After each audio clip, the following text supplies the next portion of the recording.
Hello friends, welcome to Defence Matrix. तो Chinese media द्वारा report किया जा रहा है कि चाइना द्वारा अपने नए एयरक्राफ्ट कैरियर फुजियान से एक नए तरीके के एयरक्राफ्ट की टेस्टिंग चालू करी गई है। तो जैसे कि हम जानते हैं, फुजियान चाइना का तीसरा एयरक्राफ्ट कैरियर है जो कि ईमाल्स टेक्नोलॉजी के साथ आता है। ये एक कैटोबार एयरक्राफ्ट कैरियर है जो कि हेवियर एयरक्राफ्ट को लॉन्च करने में सक्षम है और करीबन 80,000 टन डिस्प्लेसमेंट क्लास कैटेगरी में आता है। तो ये चाइना का सबसे बड़ा एयरक्राफ्ट कैरियर है और सबसे ज़्यादा कैपेबल भी कहा जाता है। अब यहाँ से नए एयरक्राफ्ट की टेस्टिंग चालू करी गई है, ऐसी न्यूज़ आ रही है। मोस्ट लाइकली ये नया एयरक्राफ्ट चाइनीज़ J-35 हो सकता है जो कि J-31 पर बेस्ड है। ये एक स्टेल्थ एयरक्राफ्ट है, जैसा कि हम जानते हैं।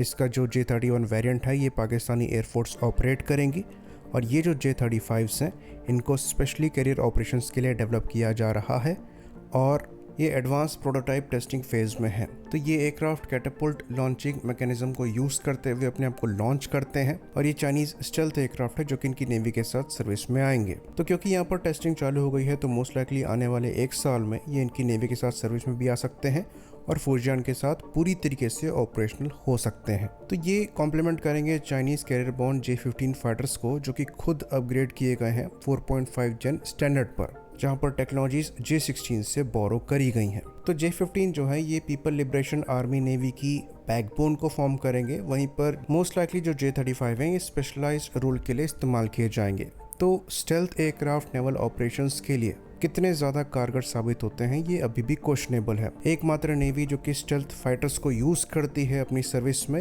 ये US नेवी है, जिनके द्वारा F-35 के C वेरिएंट्स इस्तेमाल किए जाते हैं, पर ये ओरिजिनल इंटेंडेड नंबर से कम ही लिए गए हैं। इसके पीछे रीज़न ये है कि F-18 के कंपैरिजन में US नेवी को काफ़ी ज़्यादा परेशानी हो रही थी इन प्लेटफॉर्म्स को अपने डेक पर मेंटेन करने में और ऑपरेशनली इनको ये बहुत ज़्यादा कॉस्टली पड़ रहे थे।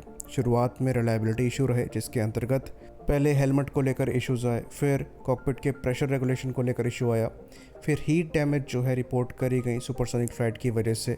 बाकी इन इश्यूज़ को सॉर्ट करने में भी जब मेंटेनेंस का टाइम देखा गया तो F-18 के कंपैरिजन में ये काफ़ी ज़्यादा लगता था F-35 पर। तो ऑपरेशनली इनको काफ़ी ज़्यादा परेशानी हुई इन प्लेटफॉर्म को डेक से ऑपरेट करने के लिए।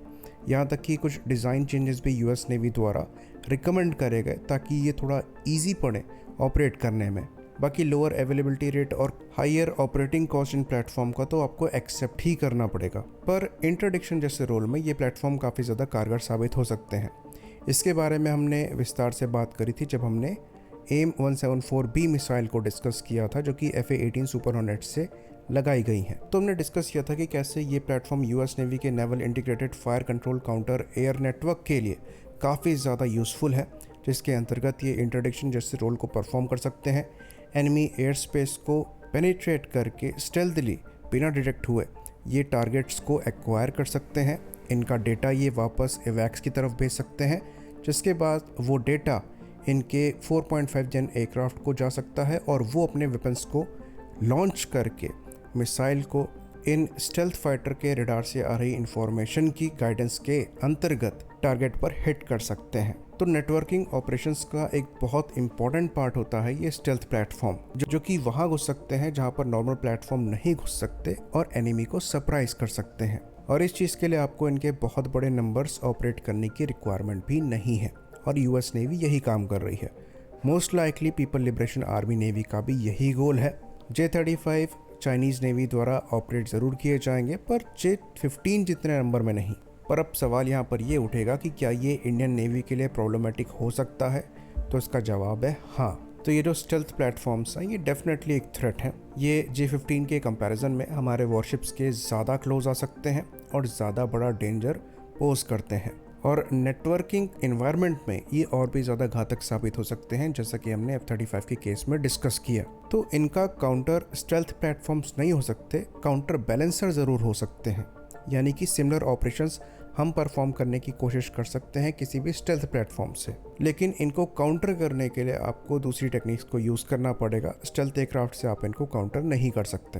तो इन प्लेटफॉर्म के अर्ली डिटेक्शन के लिए पावरफुल एवैक्स की रिक्वायरमेंट होगी, जो कि अगेन कैरियर बॉर्न एवैक्स के मामले में हमारी नेवी लैक करती है, जो है भी वो हेलीकॉप्टर बेस्ड है जहां पर आपको लिमिटेड रेंज और एंड्योरेंस मिलती है। इनको काउंटर करने के लिए स्टेल्थ एयरक्राफ्ट से पहले हमें पावरफुल एवैक्स की रिक्वायरमेंट है उसके बाद प्रॉपरली नेटवर्क ऑपरेशंस को स्टैब्लिश करना ज़रूरी है ताकि जो 4.5 जन एयरक्राफ्ट हैं वो भी इन प्लेटफॉर्म को इंगेज कर पाए, और उसके बाद हम विचार कर सकते हैं नेवल स्टेल्थ प्लेटफॉर्म को एक्वायर करने पर, या फिर फ्यूचर में आमका के कैरियर बेस्ड वेरिएंट्स को डेवलप करने पर। लेकिन उससे पहले भी हमें कैटोबार एयरक्राफ्ट कैरियर पर काम करना पड़ेगा, जिससे हम ये हैवी एवेक्स और स्टेल्थ प्लेटफॉर्म को लॉन्च कर पाए, जो कि चाइना द्वारा कर दिया गया है। ऑल्दो इंडिकेशन मिल रहे हैं कि हम इस डायरेक्शन में आगे बढ़ रहे हैं, जिसको लेकर कुछ ही दिनों पहले हमने वीडियो बनाया था। आई होप इन्फॉर्मेशन यहाँ पर क्लियर रही हो। इसी बात पर इस वीडियो को हम ख़त्म करेंगे। लाइक करिए, सब्सक्राइब करिए। जय हिंद।